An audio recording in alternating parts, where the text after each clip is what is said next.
जय माता दी दोस्तों, आज मैं आपके लिए लेकर आया हूँ एक प्राचीन कहानी देवदूत का वरदान। दोस्तों, बहुत पुरानी बात है। उस समय न तुम पैदा हुए थे और न ही तुम्हारे पूर्वज, न उनके भी पूर्वज।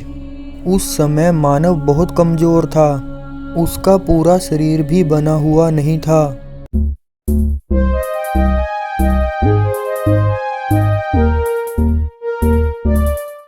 न वह स्वयं खा सकता था, न स्नान कर सकता था, न जल पी सकता था और न ही कुछ कर सकता था। मानव उस समय न पत्थर लिख सकता था और न ही चित्र बना सकता था, न खेती कर सकता था और न ही सितार बजा सकता था। दोस्तों, ईश्वर ने उनकी सहायता के लिए एक देवदूत रख रखा था। यह दूत इन असहाय बालकों का लालन पालन करता था।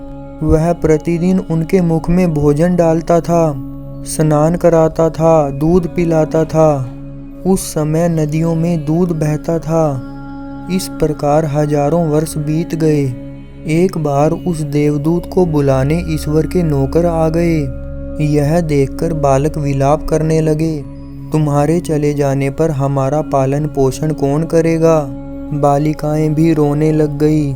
विलाप करते हुए बालकों को देखकर देवदूत भी बहुत लज्जित हुआ। दयालु देवदूत ने विचार किया कि इन असहायों को छोड़कर मैं कैसे जा सकता हूँ। उधर नौकर कह रहे थे, आप शीघ्र चलिए। रोते हुए बालक अश्रु वर्षा करने लगे। तब देवदूत उन बालकों से कहने लगा, मेरे प्रिय पुत्रों, इस प्रकार विलाप करने से समस्या का समाधान नहीं होगा। मैं आपके कल्याण के लिए वरदान देता हूँ कि 2 नौकर सर्वदा आपकी मदद करेंगे। वे आपको स्नान कराएंगे, दूध पिलाएंगे, खेती करेंगे, भोजन पकाएंगे, केसों पर कंघी करेंगे। अधिक क्या, रेगिस्तान में गंगा बहा देंगे, आकाश में फूल खिला देंगे।